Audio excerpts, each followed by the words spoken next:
వేతన జీవికి భారీ ఊరటనిస్తూ కేంద్ర ఆర్థిక మంత్రి నిర్మలా సీతారామన్ 2025-26 కేంద్ర బడ్జెట్ ని పార్లమెంటులో ప్రవేశపెట్టారు. కొత్త పన్ను విధానంలో 12 లక్షల వరకు ఆదాయ పన్ను ఉండదని ఆర్థిక మంత్రి ప్రకటించారు. దాంతో పాటు వృద్ధులకు వడ్డీపై టీడీఎస్ ఊరట, కిసాన్ క్రెడిట్ కార్డుల పరిమితి పెంపు లాంటివి ఈ బడ్జెట్లో ఉన్నాయి. మరిన్ని వివరాలు.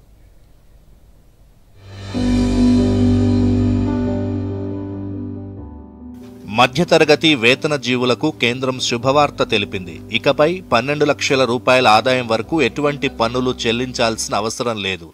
దీనికి మరో 75,000 రూపాయలు స్టాండర్డ్ డిడక్షన్ కలిపితే 12,75,000 రూపాయల వరకు పన్ను ఉండదు. ఈ మేరకు కేంద్ర ఆర్థిక మంత్రి నిర్మలా సీతారామన్ బడ్జెట్ ప్రసంగంలో ప్రకటించారు. This government under the leadership of Prime Minister Modi has always believed in the admirable energy and ability of the middle class in nation building. In recognition of their contribution, I am now happy to announce that there will be no income tax payable up to income of 12 lakh rupees.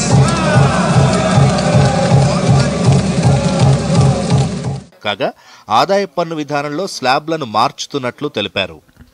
కొత్త పన్ను స్లాబులను ఒకసారి పరిశీలిస్తే 4 లక్షల వరకు ఎలాంటి పన్ను ఉండదు.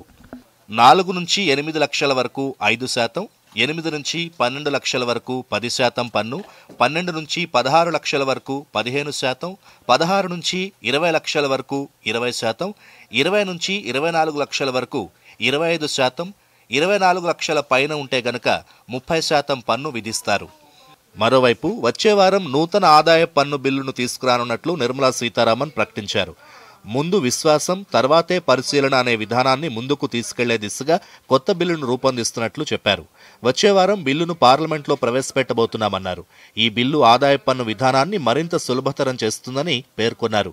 ప్రస్తుత ఆదాయ పన్ను నిబంధనలను సగానికి తగ్గిస్తామన్నారు. టీడీఎస్, టీసీఎస్ ను కూడా క్రమబద్ధీకరిస్తామని ఆర్థిక మంత్రి తన బడ్జెట్ ప్రసంగంలో వెల్లడించారు. I rise to move for leave to introduce the Finance Bill 2025.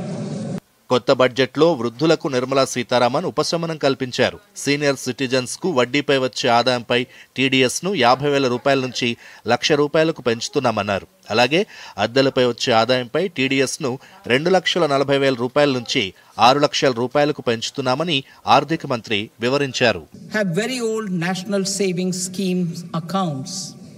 As interest is no longer payable on such accounts, I propose to exempt withdrawals made from NSS by individuals on or after 29th August 2024. I am also proposing to allow similar treatment to NPS Vatsalya accounts as is available to normal NPS accounts subject to overall limits. మరోవైపు IT revised రిటర్న్ల సమర్పణకు గడువును పెంచారు. ఏదైనా మదింపు సంవత్సరానికి update రిటర్న్లు సమర్పించేందుకు ప్రస్తుతం ఉన్న 2 ఏళ్ల కాల పరిమితిని 4 ఏళ్లకు పెంచుతున్నట్లు నిర్మలా సీతారామన్ తెలిపారు. ఉన్నత విద్య కోసం తీసుకునే రుణాలకు టీసీఎస్ ను మినహాయిస్తున్నట్లు వెల్లడించారు. Bureau report, Doordarshan news.